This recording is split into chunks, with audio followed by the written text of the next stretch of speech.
What would you say is one decision that you have made that absolutely changed your life? It's going to take... No, it did it. Oh, you know exactly, yeah? I went to the most controversial one immediately. Sleeping in my own bed. Oh, let's go there. Let's go there. Yeah. Tell me about this decision. What first initiated you to even think about the idea? Yeah. Because it's pretty taboo in Western relationships. You wouldn't be encouraged to sleep in a different bed. Your wife would probably want to slap you. Yeah. Or partner would want to slap you. Let's go there. Yeah. Tell me about this.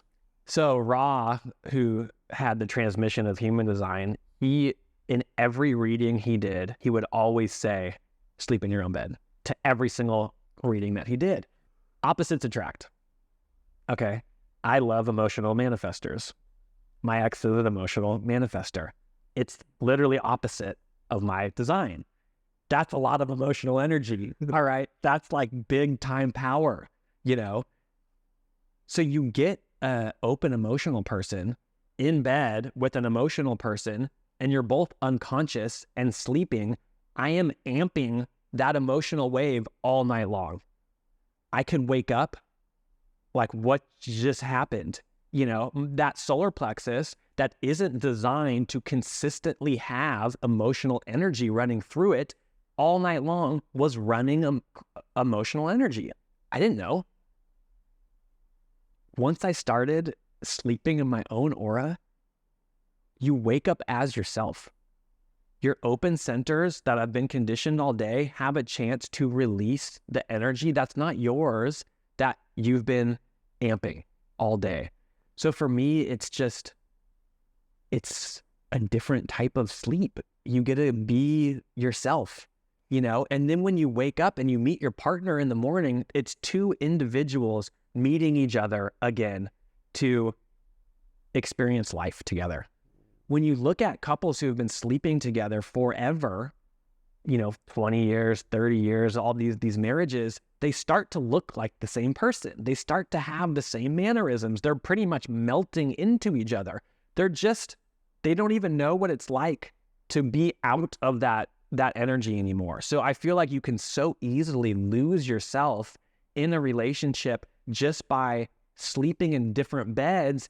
Gives you an opportunity to release, and then in the morning meet each other in a way where you're empowered as an individual, which is, you know, when I look at partnership, that's what we're here for. Quality of unique communication between two people living their own purpose. You know, of course you can do it together. But what at an interesting point, I used to get so... At first, I wouldn't tell anybody sleep in your own bed. I was like, I'm not going to tell people that. They're going to think I'm fucking nuts, you know? And then I started to say it. And what I had found is that guess who had the issue with not sleeping in the same bed? Female? The men. The men? Yep.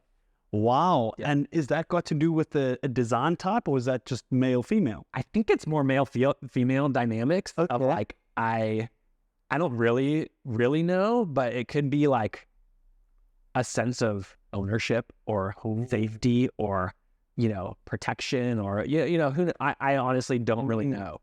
But I was so sure that it was going to be the women who were totally against it. And when it was the men, I was like, wow, this is so fascinating. I have now realized how different it feels to sleep in my own bed.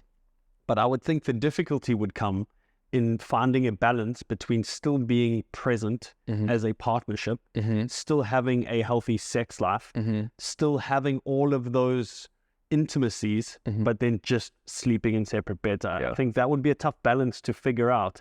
And would you have any advice on that? It'd probably be different for everybody.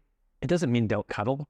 It doesn't mean here's my rule now and I have to follow it and there's no leeway, which it can. I'm very much in my this works for me.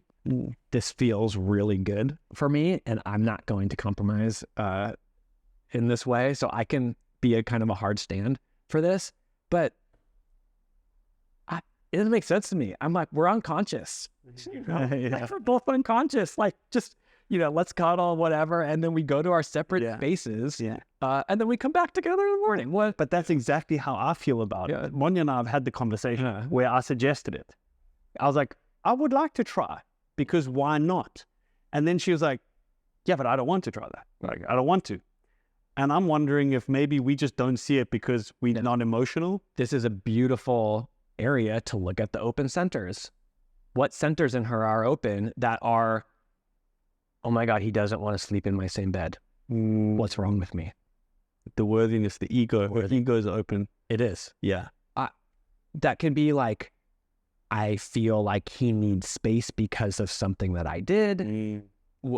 What's wrong with our relationship? That's immediately where the mind goes to, of not, this could be a healthy, amazing experience for both of us, but what's wrong with me, my insecurities, my, something with the the mind just goes and just fucks us over.